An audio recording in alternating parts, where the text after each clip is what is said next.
1000 बार सांस लेते हैं। कभी गिना नहीं ना।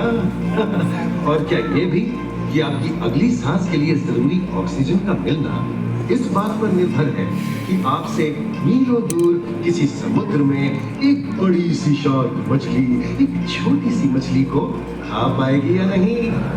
क्यों यकीन नहीं होता ना?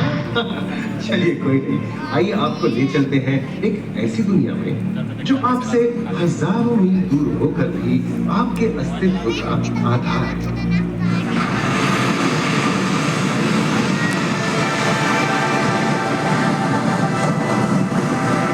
ये महासागर है, मीलों दूर तक फैला हमारे जीवन का केंद्र, जिसका पानी हर देश की सीमा से परे है।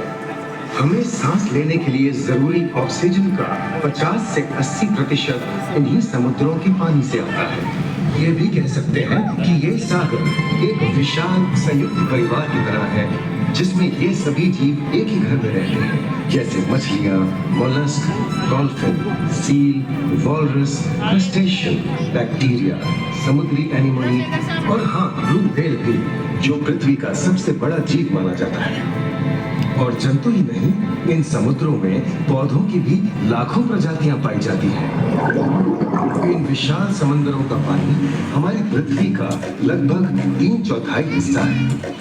इस धरती पर 5 बड़े महासागर हैं: आर्कटिक, अटलांटिक, हिंद, प्रशांत और दक्षिणी महासागर। ये सागर इतने महत्वपूर्ण हैं कि इनका तापमान और लहरें दुनिया के हर हिस्से के मौसम पर असर डालते हैं, चाहे वो मौसम कितना ही खतरनाक क्यों ना हो।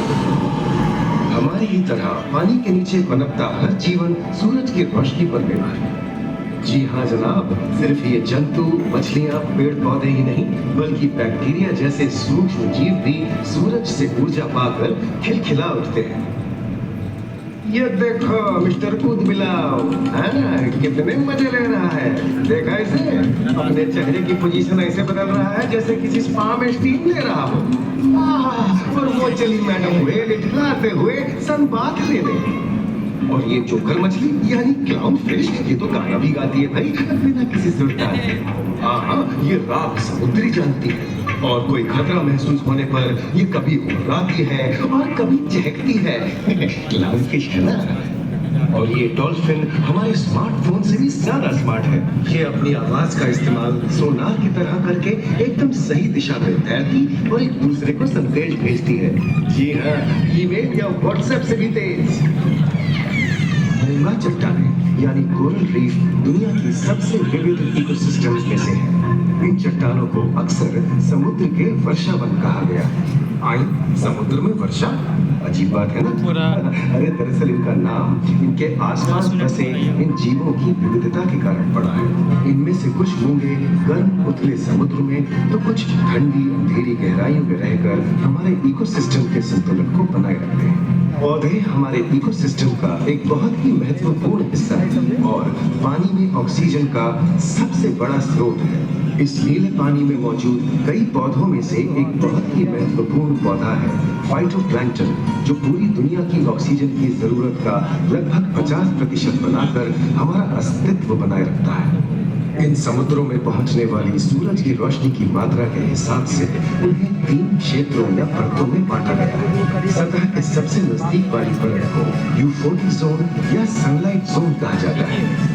जाहिर है कि यहाँ सूरज की सबसे ज्यादा रोशनी पहुंचती है और 90% समुद्री जीवन इसी परत में मौजूद है। अगली गहरी परत को डिस्फोटिक जोन या ट्वाइलाइट जोन कहा जाता है। इस परत तक सूरज की सिर्फ 1% रोशनी पहुंचती है, जो पौधों के जिंदा रहने के लिए काफी नहीं है। तीसरी और सबसे गहरी परत एफोटिक जोन या मिडनाइट जोन है। यहाँ सूरज की रोशनी बिल्कुल नहीं पहुंचती। ये परत पूरी तरह से अंधेरी और ठंडी होती है, बिल्कुल किसी हॉरर मूवी के सीन जैसे।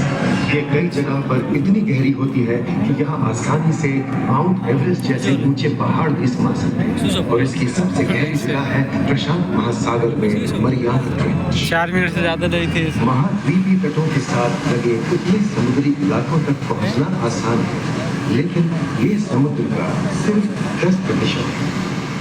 समुद्र की गहराई जितनी बढ़ती जाती है उतने ही वहां के हैरत अंगेज जीव जिन तक पहुंचना मुश्किल होता जाता है।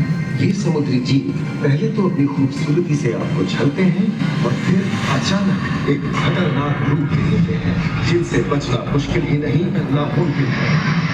और ये क्या, अचानक ये रोशनी कहां से आई? ओहो, ये तो जेलीफिश का झुंड है जिनकी रोशनी एकदम डिस्को लाइट की तरह लगती है। वाह, ये हुई ना बात। अब सभी बड़ी छोटी मछलियां इन चमचमाती डिस्को लाइट को देखकर पार्टी करने आएंगी। और फिर यही रोशनी उन्हें बेरहमी से पहुंचकर उनका शिकार करके अंधेरे में वापस गायब हो जाएगी। लेकिन सभी शिकारियों को छलावे से लुभाना नहीं पड़ता। सबसे घातक शिकारियों में से है शार्क, जैसे ग्रेट व्हाइट और टाइगर शार्क। शार्क आमतौर पर सूरज ढलने के बाद अंधेरे में शिकार पे निकलती है समुद्री जीवों का यमराज। आज तक शार्क की 500 से ज्यादा प्रजातियों का पता चल चुका है। ये हर तरह के सागरों में, भूमि की चट्टानों में, आर्कटिक की बर्फ के नीचे और समुद्र की अंधेरी गहराइयों में पाए जाते हैं। और ये है समुद्री घोड़ा जो तबड़क तबड़क नहीं, छप छप छप छप करता है, यानी दौड़ता नहीं तैरता है। हमने इन समुद्रों के बारे में बहुत कुछ जाना है, पर अभी भी बहुत कुछ जानना बाकी है। ये सागर गहरे और विशाल, ठंडे और अंधेरे में डूबे होते हैं। इन गहराइयों में पनपने वाली 17,000 से अधिक प्रजातियां मानो किसी कल्पना से कम नहीं। किसी खूबसूरत एंजल की तरह दिखने वाले जीवों के साथ साथ न जाने और क्या क्या देखने को मिले।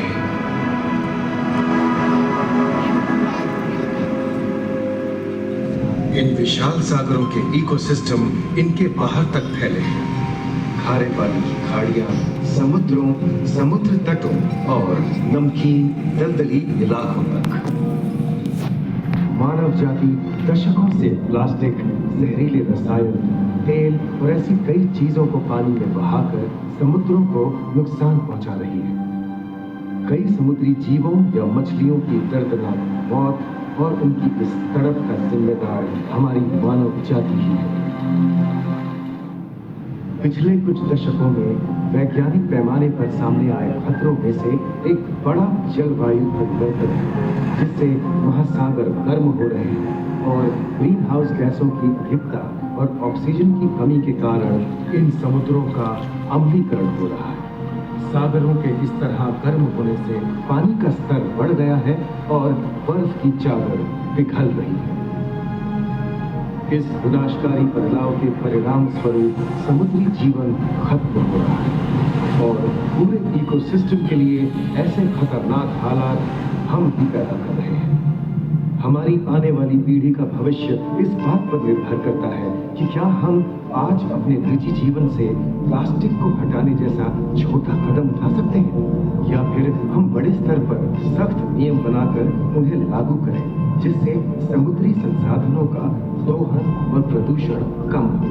याद रखिए, बात हमारे अस्तित्व की है तो बदलाव की शुरुआत भी हमें ही करनी होगी।